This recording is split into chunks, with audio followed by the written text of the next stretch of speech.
Good morning and welcome to Morning Coffee with Brigid. I'm Brigid Burke and it is July the 6th. It is Saturday. It's a Saturday morning. And if you might be able to tell by the lighting in here, I actually did have more light on, but then I took it down because then it felt like it was almost too much light. It's very hot and humid here today. So, and it's going to be for a while. This is just summer weather in New Jersey. It's the weather that I'm always kind of hoping is going to bypass us and be like, oh, let's just have autumn type weather all summer long, even if it's warm but just not muggy and humid, things like that. But it's muggy and humid, so oh well, what are we gonna do? But the interesting thing I find about the way that when it becomes very humid, like I'm looking at my windows and my windows actually look dirty. I mean, I know that sometimes the condensation gets on the outside and you will see that where your windows are just, even though it's not raining, your windows are kind of wet. On the outside, not on the inside. But when I look at them, I'm like, yeah, when the tiny water droplets, it's like, I know talk about acid rain and things like that, but it just seems to me like just the water by itself is making things really, really dirty, which is very odd, maybe a little disconcerting. So I don't know. But I'm looking at it and I'm like, yeah, I really need to clean these windows now. So, because I'm trying to see out them and it's almost like, it's not too bad right now with the lighting, but it's a little cloudy. So anyway, that's the weather report of the day. So today is, yes, it's Saturday. I do have some things coming up in the next week. I know I have an in-person appointment tomorrow, and today I'm trying to get caught up with certain things. Like I said, I have an editorial project I'm finishing up. I have a book for my friend Ellen, who I'm putting together for Cotonia Books that I'm trying to get out. I've finally been able to put the metadata in order the covers and stuff like that. So that's something I'm working on. I have, because I'm trying to sell out the books that I have. I actually only have one left of each of my previous ones. I have Maeve, my novella, and I have Death in the Maiden, which is my academic book. I have like one copy left of each. I do have people inquiring about them over on YouTube, of all places. People are asking me about if they can get copies like out of country. So we'll see. I'll check in, and that person probably better off just ordering it from Amazon. But a lot of times, if you type in Death in the Maiden, my book doesn't come up, and so it's because you have to still put Death in the Maiden Burke with my last name Burke, then it'll come up. It's just I don't know. I don't know what it does with its algorithm. Maybe it has too many things. Maybe it assumes if people are typing that in that they're looking for something different, but it doesn't. It's one of those things, and being it's Amazon, I don't really have control over what it does with its search results, and I don't have control over that metadata either because it's not a publisher. So, in any case, all of that's going on, and I know that I'm going to be probably next weekend. I'm going to be doing. I know I have some sessions booked for next weekend, and during the week next week for Rouhani and such, but I also should be doing some stuff in Milford. Like I said, right now I'm just going to say this kind of tentatively because we haven't totally finalized the calendar on this, but it looks like I will be doing an in-person Rouhani informational session that would be free up at a Riverside Wellness Center in Milford, New Jersey. And that also I will probably be doing a Reiki 1 class. Now, whether that ends up happening this weekend, whether it ends up being closer to the end of July, I think it's going to depend. I think she would like to do it this coming weekend. So, because there are people interested in doing the class. Of course, I don't know, people may be going away on vacations and stuff as well. So, Reiki I'm authorized to teach. Obviously, I've been a Reiki master teacher for 20 years. And Reiki, sometimes there's people who want Reiki rather than Rouhani. For some people, the Rouhani, because it's so potent and so powerful, they say, can we start, can we work our way up to that? Because as I mentioned, Rouhani is like Reiki on steroids. And speaking of, I had a Rouhani session. Two things. First of all, I had a dream last night, okay? And, now it's raining again. We're about to get a thunderstorm, so it'll be a nice ASMR backdrop to what I'm telling you here. And as you notice, just as I got the lights on, now it's darker in here again. So anyway, apologies about that. So the dream I had was really weird. I know it was probably part of a series of other dreams, but the piece I remember, because you may notice my hair looks, it doesn't look quite as wild today, and that's because I went to the hairdresser yesterday. I always just get the roots touched up. We're not doing anything extraordinary. When I go to London, which I don't know when the next time that's going to be, hopefully sooner than I think, but then they do all the lights and everything in the hair, and they do all that kind of stuff. When I go to Clinton, I just kind of get just the roots touched up.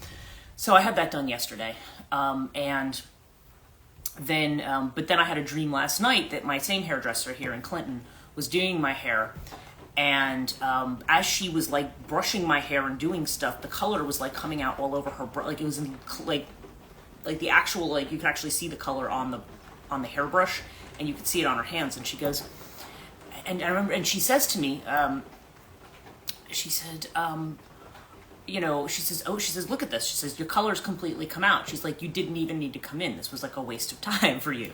And, and energy. She said, because the color you can't do color anymore. It just won't take. Okay. Now, obviously, as we are here, we can see that my color actually did take, and that's a dream thing. It's not a real thing. And so I think this is kind of a good illustrative dream symbolism kind of moment. Kind of a teaching moment when it comes to dreams, because what this dream seems to refer to, when you dream about hair in that way, and yes, I have skylights, so yes, you are definitely going to hear this rain, so I'll try to speak loudly over the rain.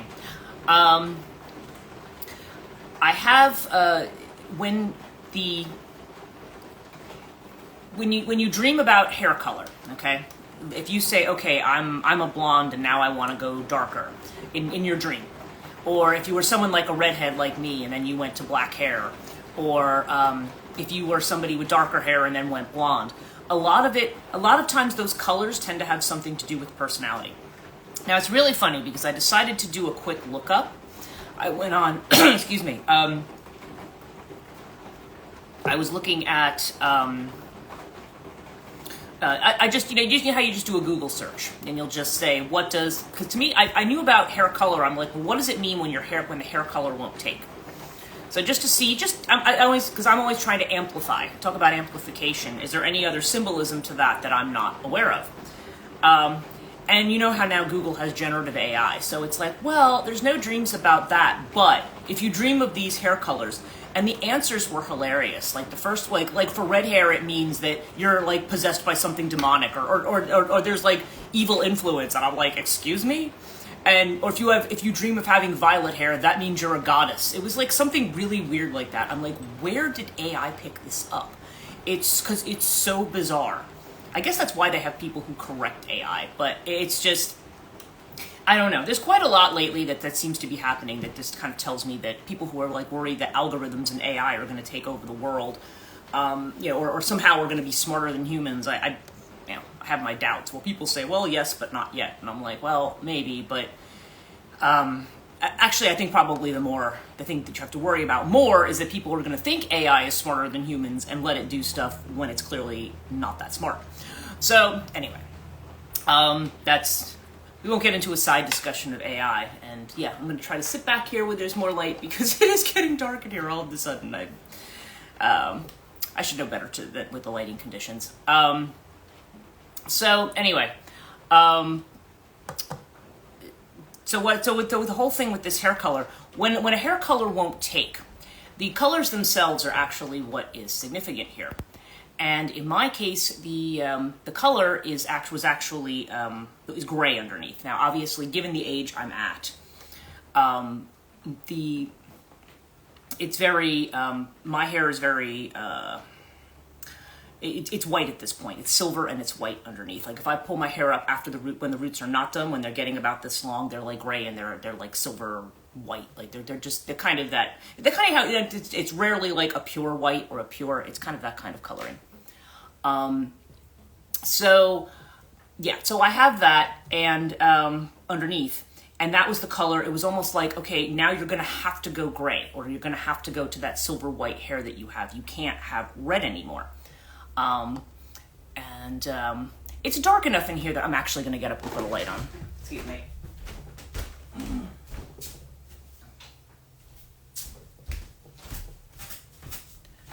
Okay, nobody's on right now, so, because it's Saturday morning. People are probably still sleeping in, or maybe they're on vacation. So, okay, yeah, we needed a little more light than that. I was like, I didn't want to be setting up ring lights and everything all around the room, because I'm realizing I'm just fading into the darkness here. I don't know, maybe there's something symbolic about that. It's kind of funny. But anyway, so this whole thing about the silver hair, and so I was like, okay, so what does that mean? So what does red hair represent? Red hair really can represent, redness has to do with, okay, here's where astrology comes in, right? The planet Mars is often associated with red hair, or even Antares, or any of these they're associated with the war god. And Mars as a planet in your chart is, he's, like I said, it's got a warlike aspect to it, but it's also very strongly masculine. It's that aspect of you that is about action. If you think about what Mars rules Aries, right? The sign of Aries. And so this is about action. Sometimes on the far end of the spectrum, it would be about aggressive action. So this is about being aggressive, about taking action, and the ways in which, and so positively speaking, Mars would be about being action oriented, saying, okay, I'm gonna do things. Negatively speaking, Mars can be about when we get angry. It can be about when we, lose our temper, crimes of passion, so to speak. I mean, that's strong Mars energy, when we lose our temper and we do something that we later regret. Like that's the more challenging side of Mars, shall we say. Because I say challenging rather than negative, because sometimes we may be in situations where anger is the appropriate response. Okay, so we have this whole thing that goes on here. So I'm like, okay, now it's also worth noting, because again, as I mentioned, you as an individual are as important as whatever the collective symbolism is. So for Mars, for me in my chart, in my Vedic astrology chart, Mars is what they call my Atmakaraka, or my soul planet. So in other words, that's sort of that kind of defines the nature of your soul. It's the planet that's the highest on the horizon at the time you're born. And mine is Mars. So, yeah, so to me, this is about that martial kind of energy.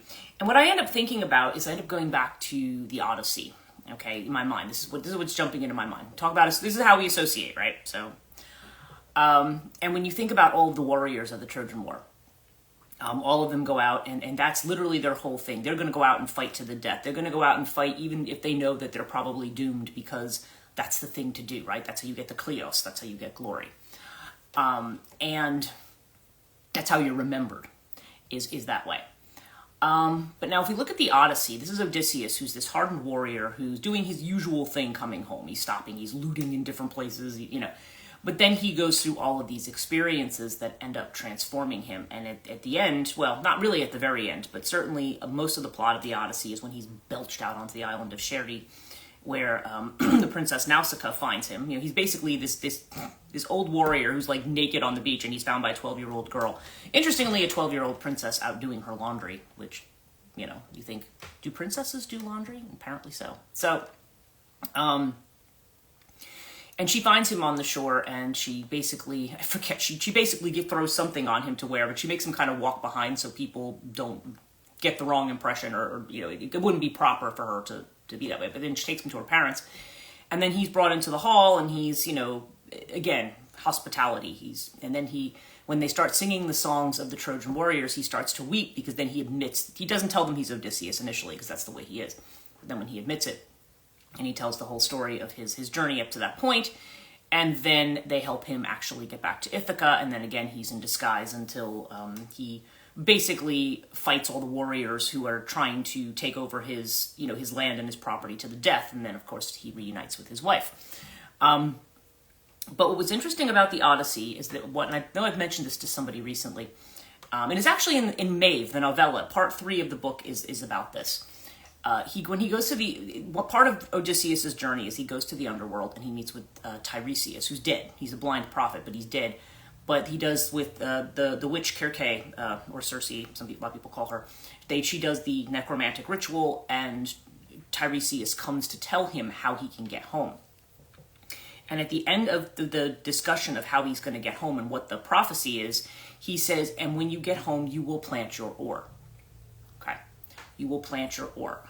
And meaning that, the oar is what you use to steer your ship. And the idea is that you are going to stop. You're going to put down roots and you're not going to be out fighting anymore. You're not going to be out running around fighting all these battles. You are now going to be established, secure, settled where you are. You're going to plant your oar. And so oftentimes that becomes a metaphor for achieving stability of some kind. You're going to stop moving around a lot. Now, with regard to Mars and in this energy, so to me to say, okay, you've had this red color and it's not going to take anymore. You have to go back to your white color. I look at that as saying, okay, this is because the red color is that very aggressive energy. It's that energy that says, it's that masculine energy that says, I have to keep doing, I have to keep doing, I have to keep doing. And it's like, almost like saying you're getting ready to have the time to plant your oar. And I don't believe I'm going to be planting my oar here. But nonetheless, that time is probably coming sooner than I think. So the idea is, and also I think in terms of just emotions and identity, if I've had an emotional layer that has been very, because like I said, I think I've mentioned this before, that because I have that kind of Mars energy and because of the kind of wounding I have, okay, your Chiron linkage in your chart. And Chiron right now is making a difficult aspect to Venus. So this might be a day when a lot of people are feeling off, in terms of their, how they are emotionally. There may be some emotional wounds that are called to the surface, or maybe people will start feeling regrets about things and so forth. That's the energy of today. So to see that, it's almost like saying that persona that you have that is very, almost very angry persona. And again, I don't think of myself as an angry person. I can get angry. Like I said, I have that Mars energy. And sometimes there are just certain things that will cause my temper to flare. And it might just be saying like, okay, whatever that persona is, if people look at you as somebody who's like that, that's not taking anymore. You're moving into a space where when you're moving into white hair, now you can take that in a lot of different ways. You can take that as the wisdom of age, potentially. You could take that as just settling onto whatever's next on your path, moving, in terms of life. I mean, we're not young forever. You could take that as, the whiteness of it could mean, okay, well, you're getting, if we think about it, if you look at like aura photography, or if you look at the way the aura is supposed to be, if people have a lot of red in their aura, that red often comes from something that's out of balance or wounded. It's that root energy that is misplaced. It's like unstable. And so when your aura starts to shine more in the whiter colors, there's kind of like it pushes that energy out. So you could look at it that way too. Very interesting. I did a quick reading on it, of course, and because that's another thing. That's why I always say dream analysis followed up by I haven't done dream cards yet, but potentially by dream reading. And what was the card that came up? It was this one. It was fighting. Okay, and so I said that's the meaning. That's what it's saying. It's time to stop fighting. Time to stop fighting. And really, I don't think it's that I'm fighting with other people per se. It's that I'm fighting more with myself. It seems like there's a war going on inside myself. And when I was doing Rahani this morning, because this is what happens. I mean, Rahani is very, very good. I mean, it's made massive changes even in the short time that I have been using it, last couple of months or so where I have been involved with Rahani. But there's always that kind of a thing that when it comes to certain things, I always feel like I always will still wake up with that knot in your stomach, and you're like, okay, because like I said, when you have something that's built up over time or even over years, healing will start the process. It will start to take things out, but it's not like you're magically going to be cured overnight. You may make significant. Rahani helps people make significant progress in a short time, but it's not necessarily like, oh, everything's automatically cured overnight. Okay, so it's not that kind of energy. So when I did the Rahani this morning, I'm like, okay, we need to focus on this because we just keep coming back to this point. So there's something here that is not being released. And it's really weird because what came up in my mind was that I started thinking about my ancestors because, like I said, I'm doing stuff about looking for, Slovakian passport. And it was like, and somebody, I was having a chat with a friend last night who had, we ended up reading for each other. And they said something about, there's something about your ancestry. Like there may be something, you may need to go back you may literally need to go back to Slovakia, to the land there. There may be something that needs to be cut or fixed or something like that. And, and so again, whether this does that way, whether I end up doing it through remote visualization, however you end up doing it, whether I literally actually go there and do it in this village, this very tiny village where my family is from. It's just, yeah, I don't know. And I've kind of felt that because I've had encounters with figures and, in various things that I've done that have been connected to family. I only see this figure. One is like kind of almost a tentacled kind of figure. So I'm gonna call it a Medusa, but I don't know that that's quite right. Although it can have a paralyzing effect on things. But it always seems to be in connection with the women of the family. And it's weird because it's almost like this, it is a very dark feminine kind of energy, but it's something that actually, it's not actually in service of the feminine. It's actually more in service of the masculine. It's about certain, there's kind of it is not a real rebellion to it. It's almost like a fury in the sense of trying to make people come back and do something more traditional. So it kind of screams out against any kind of change there. And it kind of keeps bringing people back to the same place of, it started to make me think of my deck, and I'm going to actually do a quick reading from it today, the Antarian Oracle, which is my extra deck that I have, the one that I made went over COVID. And it's all my own cards, and like I said, you can find that I'm going to be looking stuff up, and you might think, well, if it's your deck, why would you have to look things up? But it's because I sometimes feel like what I wrote down that I channeled, because I don't really remember what I wrote down about these, that sometimes just reading it from there is better than me trying to look at it and interpret it. I feel like what was said is what I need to say. But I kept thinking of a card called The Place Next Door. And it reminded me, and I have a number of cards in there about liminality, about being on the edge. And so what I think was interesting from this was just the idea that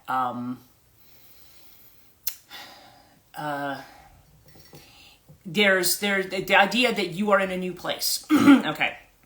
So if you think about picking up and moving to a new country, as my ancestors would have, they would have had a way of life in Slovakia. They would have been coming in through like, some of my family was born in Newark. They ended up moving out to like Wisconsin and Illinois and out to places like that. But then a lot of them came back to New Jersey.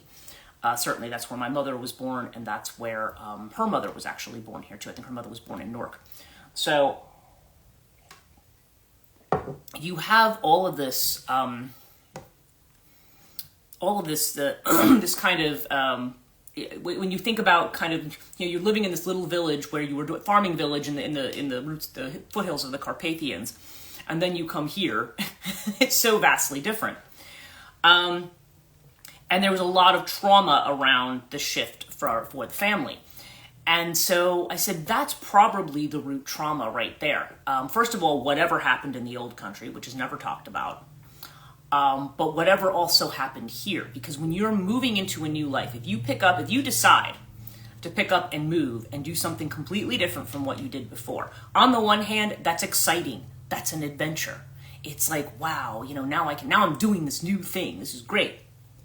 On the other hand, once you're there, once you don't feel settled, your stuff is in boxes, you don't know where anything is, you don't, or maybe you were coming over with nothing and now you've got to figure it out. Maybe in some cases you're learning a new language. You're still certainly learning the customs of the place that you're going to. And for a while you almost feel like an outsider. You feel like an outsider and you feel like you don't belong. Even though it may be a place that you go, even if you go and you know some people. I think a lot of times that's why families kind of clung together, because they felt like, they needed to have each other because, and when you also go to places where you see hostility towards immigration, right, then you really doubly feel like you don't belong. And that was, I think, also why in Vedic astrology, the 12th house is concerned with foreign travel and living abroad. And we now look at that and we're like, well, what's wrong with that? Yeah, I'd totally love to live abroad. And some people are very comfortable. Some people can shift, or shapeshifters. They can move between places and they have no problem. They're like, yeah, I moved to this country for a year. It was a blast. Now, of course, I did that. I lived in England and Ireland. But of course, as it's been pointed out, those are countries where I do speak the language. And, you know, even though there may be obviously differences between the words that people use for different things. But even when I first moved into the house I was living in Devon, it was an Airbnb, so the owner was there. I was basically renting a room in his house, and you know, he's a nice guy. He was a writing professor with two of us. You know, we got on fine. It was very, very English, you know, just very morning, how are you? And then he'd go off in his room and do his thing, and then I'd go off and do my thing, and I would only knock on his door and tell him something if I thought he needed to know. Or if I was like, right, I'm going to hoover the room upstairs, can you tell me where it is? And or how to charge the battery on it. He'll be like, oh yeah, okay. And he would show me what to do. He never came into my room, and I never told him, you know, and I always just took care of it. I didn't expect him to come in and, you know, do the washing up or changing my bed. I took care of all of that. Or if I needed to coordinate with him about what day he was doing the washing and hanging it out so that I wouldn't do it on the same day, you know. And then occasionally he would be like, have friends over, and he'd be like, oh, you want to come down and have a glass of wine with us? You know, it was occasionally something like that. But generally speaking, he was not, you know, we would talk sometimes, especially we would talk about students and things like that since we were both professors. And if I was going to go somewhere, he would say to me, oh, right, like, you know, you're going, you know, this place is interesting. If you go there, make sure you visit this, like, you know, it's that kind of stuff. But strictly speaking, it wasn't like, you know, we got super close or anything like that, which is fine. I mean, that's not how it was meant to be. We were just, you know, I was renting the space, and you were getting on. You were flowing around with the people. When I lived with another friend of mine in Kent, it was like, yeah, I mean, she had her own routine, and it was like, okay, whatever her routine is, I don't want to interfere with that. I'm like, okay, I will maneuver my way around it. So it's not that I have necessarily any trouble doing that, but also you have to remember England is a place that I feel very familiar with, very at home with. Even Ireland is not a place that I feel really totally at home with because I don't know it as well. But I liked living in Ireland. I liked the people that I lived with. That is one of the advantages of living with people. Advantages is that you sometimes get to know the people that you are staying with, and eventually, by the time I left Ireland, you know, they would drive me places. They'd be like, oh, let's go out for a coffee. Why don't we do this and do that? So, you know, so it was very nice. I mean, eventually we and actually, if I go back to Ireland, I will probably visit with them again. Maybe stay with them again. But they had let me stay, and they were like, oh, you could stay for months if you want. And I'm like, well, my visa only lasts for 3 months, so I can't stay that long. But anyway, you can. I mean, it's not impossible to do. But if you think about all of the anxiety, because now it's like all the things that were familiar to you, all the routines that you take for granted are done. They're over. I mean, it's like now you have to figure out a totally new way. And I think a lot of people now, who even if you're living in your own house and in your own space, but you've decided to do something totally different with your life, you have to remember that it's like being in that new place. And that's also why, I think I was saying that's why the 12th house is the house of foreign travel, and that was considered to be a negative, because the idea was that you were disconnected from your family. But now, again, we don't necessarily look at that as a negative, and also because we all have different ideas of family, and it's not, sometimes there are family things that need to be, you know, toxic family traits that may need to be ended, right? So, yeah. So I think it's worth it, because a lot of times you'll see the traveling card come up a lot in our readings. And in fact, I'm going to do our readings in a minute. But when you have this card coming up having to do with traveling and such, it's like the traveling card may be that, like, you're traveling to a new place. You're not in the same place. So you have to recognize that, no, it's not going to be, and just simply trying to do the same thing you did in the old place isn't going to work in the new place. So you have to learn what's in the new space. What's in the new space? What's out there for you? And this means, now if I go back to the dream of the red hair, a lot of times the other thing about Mars energy is that it can be very defensive. You know, that's where we put our boundaries up. That's where we are aggressive and we fight for ourselves and our own interests. But it may not be about fighting. It may just be about, you know, no, it's not about fighting with people. It's about getting out and getting to know people and getting to know different points of view, getting to know different things. So it's kind of interesting.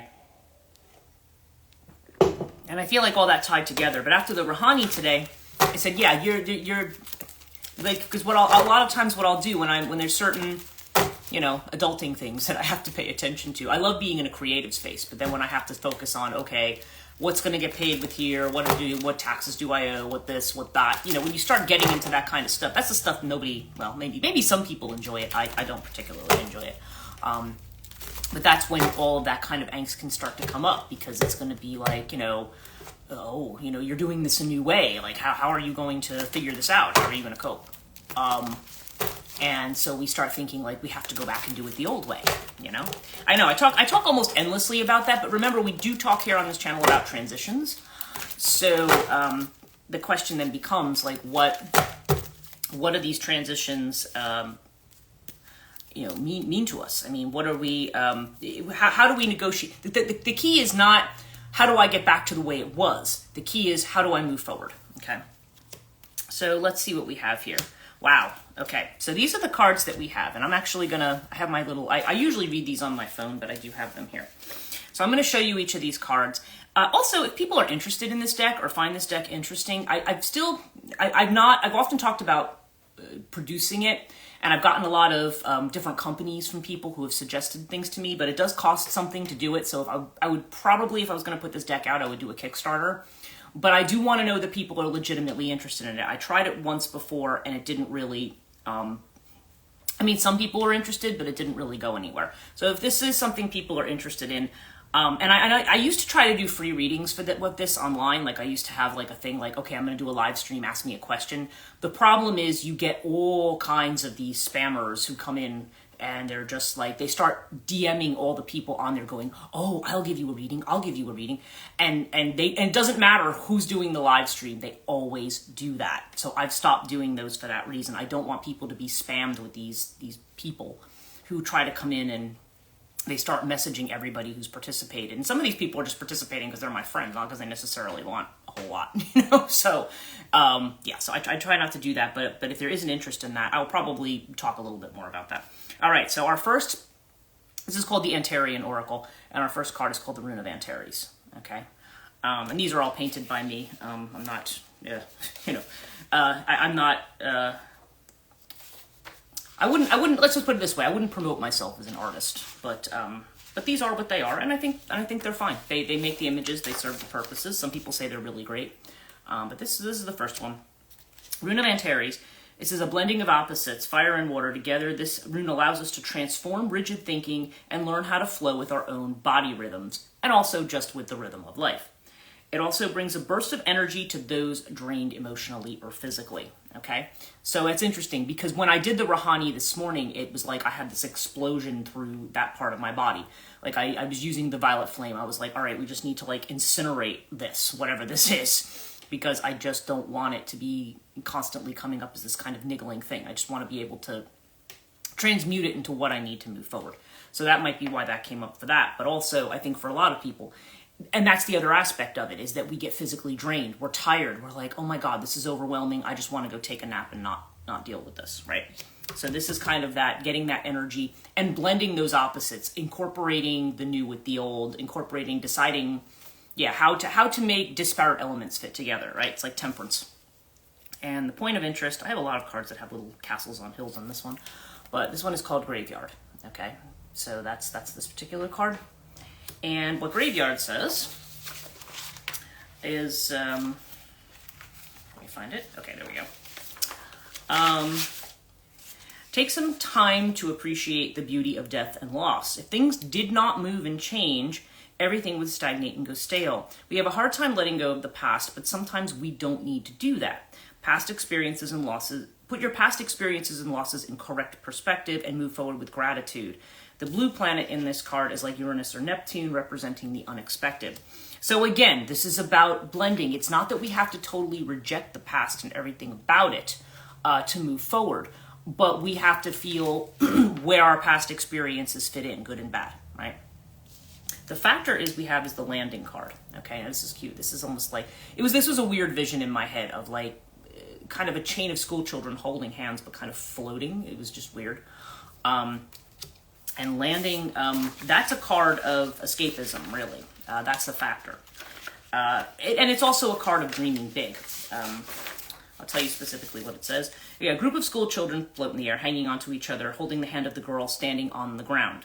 It's perfectly fine to escape into fantasy worlds, just make sure you maintain your connection to the ground and to others. We sometimes need a vacation from reality, but we need to come back when necessary. Mercury in balance with Saturn. Okay? So yeah, this is the idea that maybe we've been kind of floating in another space, but then there's also when we need to take care of those things, then we need to kind of come down to the ground, right? And then our advice card is Borderland, okay? Just kind of the kind of energy that I'm talking about here. And Borderland is about, let me find it here, yeah. It says, strange figures surround and fly over the landscape. You are in transition in a strange new place, and you may be unsure of yourself. Exactly what I was talking about. You may need to learn new ways of understanding and communicating. Drop your assumptions and seek to learn new things from others. This may mean taking a course, learning a new skill, traveling to a foreign place. It's funny, just talking about that. Six of Swords or the 12th house, and I was literally just talking about the 12th house. So yeah. This is about the idea of being in a strange new place, and meaning that you may have to learn a new way of doing things. And our outcome card is, this is what I thought was interesting, is Portal. It's very similar to the Eclipse card, but it's slightly different here, because as you'll see, there's this black hole with a pinpoint in the middle. Okay, and that's the thing. And I remember this card, the message that came into my head was, this is the horizon you are looking for. And so I'll tell you what the rest of it is. Yep, that's literally the first words here. This is the horizon you are looking for. It says, the void of the black hole has a pinpoint of light that draws us through to the other side. In the process, we break down and grind up our old selves to come out as something new, Babylon, Binah, or the Tower. Okay, so yes, this is the idea that you are moving into a new space and the old is being ground up. Okay, the old is being ground up. And remember what I said the other day about that book that I was reading, did I mention it here? I think I did. Margaret Mahy's The Changeover, where the girl is walking through and she's got the machete and she's trying to cut her way through this as she's going through her initiation. It's all, in a way, it's kind of happening in a alternate kind of, visualized space, really. But as she's moving through and she's being told not to look back, but then at one point she suddenly realizes that she's totally exhausted, right? She's losing her energy. I'm being reborn. This is something totally new. It's like she gets grabbed, almost like through a birth canal, and you get heaved and she gets thrown through. And that's kind of what this is. It's like, it looks like a tiny pinpoint, like I'm never going to get. You think about women giving birth, and you think about the opening, and you think about the being that comes out of that opening, and you're like, what the heck? How do people do that? But that's kind of the thing. You're being pulled through that tiny opening into the new space on the other side. But we can't really see how that's going to work. So, but in order to do that, it's almost like we have to shrink down or be ground down in order to move through and move into the new thing. So, but that, it says this is the horizon you are looking for. So this is the place, that's where you're headed. And it's a new space.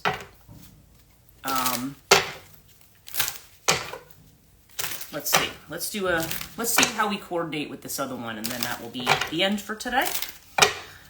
So hopefully people watching this on rewind will, this will be a message for you. So let's see. Wow. And this came up again. Yeah. Okay. Our middle card here is possibilities. We see the eagle soaring above the mountains. Very interestingly, now, I don't know, this is just about me and not about everybody else, but I think it's interesting that the place where my family is from translates in Slovakian to high eagle. I think it's funny that there's an eagle flying high over this space. I don't know, that just came into my head. But this is a card of possibilities, okay? And they're flying over the mountains too, and this is kind of a place in the mountains. So there's this idea, just putting that aside, this is just about flying high and getting a look at the terrain, seeing where things are. Like if this is a new place to you, taking the bigger perspective so you can get the map of the place, right? You can see. Now seeing that overhead perspective doesn't necessarily mean that we can see all the details, okay? But we're able to see what might be possible. Oh, that's there. Well, maybe I could go this way. Maybe I could go this way. But getting a possibility, getting that high level view of what's going on. And what we're unaware of is that we're compromising. There's something in us that, it's like that bargaining stage I was talking about with grief, where people say like, when you go through the stages of grief, through the stages of change, you start with denial.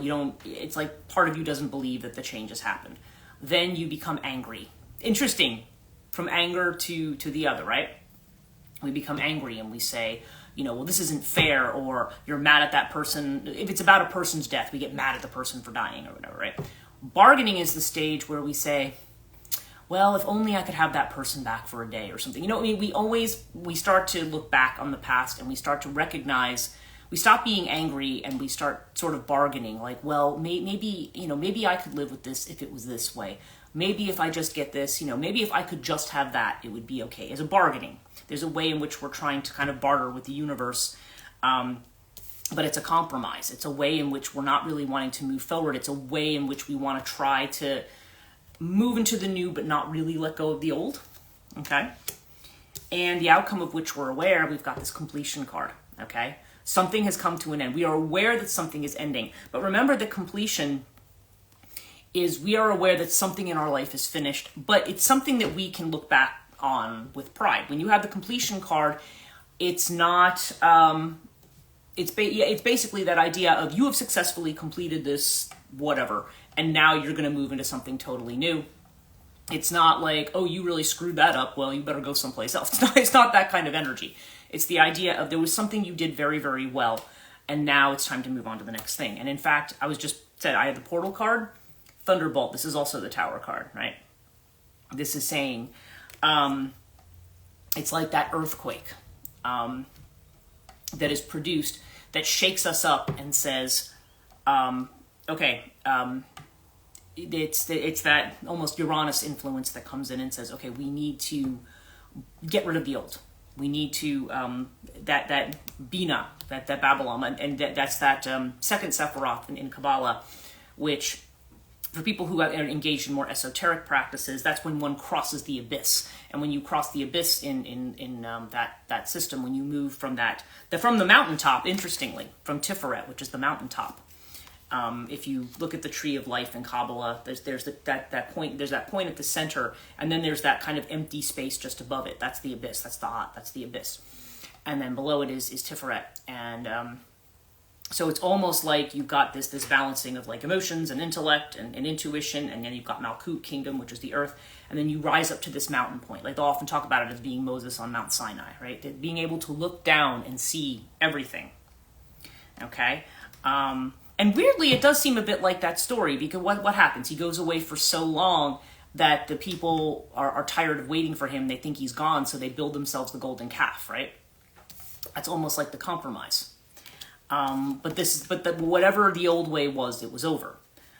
So then he throws the 10 Commandments down, right, and breaks them, right? This is the Thunderbolt card.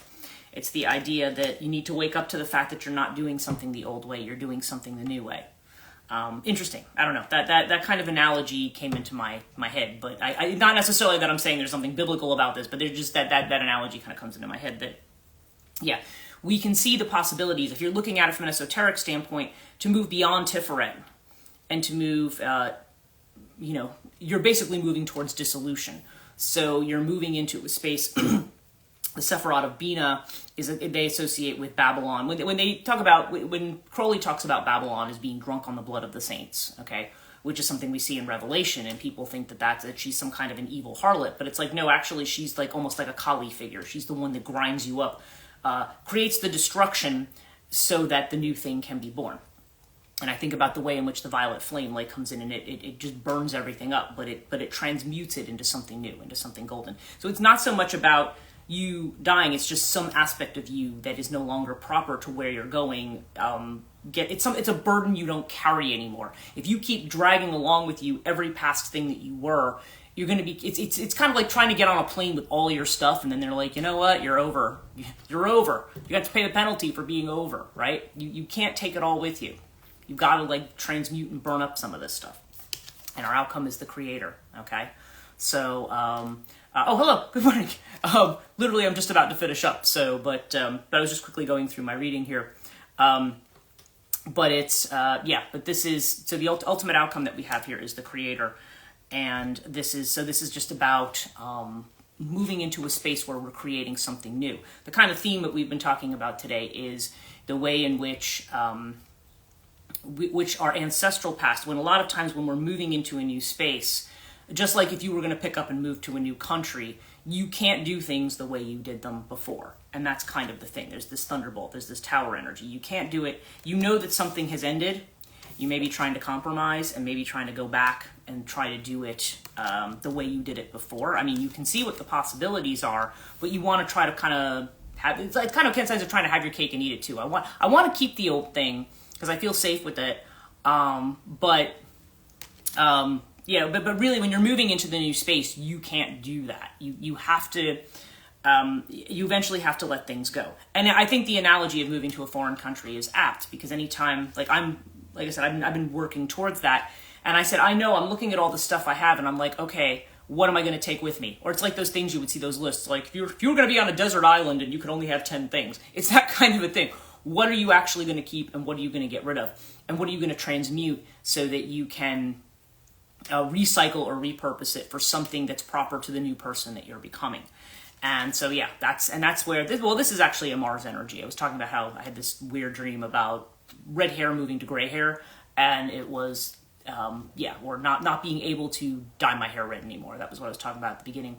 I had a weird dream about that last night, and it was like, yeah, but to me, that's just kind of like, yeah, okay, what we consider to be the more warlike or fighting aspect of that energy has to go away. You just have to be yourself, and you have to kind of move into the space that you're going into and stop fighting it. I think that's really what the meaning of that was. But it does mean taking that energy and transmuting it into something creative. It's time to create something new because what went before is just anytime we try to say, well, I'm just going to go back and do it the old way, we're compromising. And ultimately, a lot of people find that they make those compromises and they don't work. They just kind of end up being stuck in the same place. So this is about not compromising and just looking at it as, okay, like I've moved to a new country, and instead of being upset about the fact that I'm not in the old country, take some time to explore the new country, whatever comes of that. I mean, there'll be good experiences and maybe some not so good experiences, but that's sort of how that works there. So, so anyway, so thank you for joining me. I'm sorry it was kind of more towards the end here, but I'm going to have the recording available on Instagram. And so if you want to go back and review what I covered and what the readings that I did with my own deck, which is the Antarean Oracle, that I did a little bit before that. Of course, I'll be posting this. I'm actually behind on posting stuff on YouTube, but I'm going to actually get that stuff up on the Liminal Tarot channel as well. So I hope you have a great rest of your Sunday and Saturday. See, I don't even know what day it is. And I'll be back Sunday morning. So take care.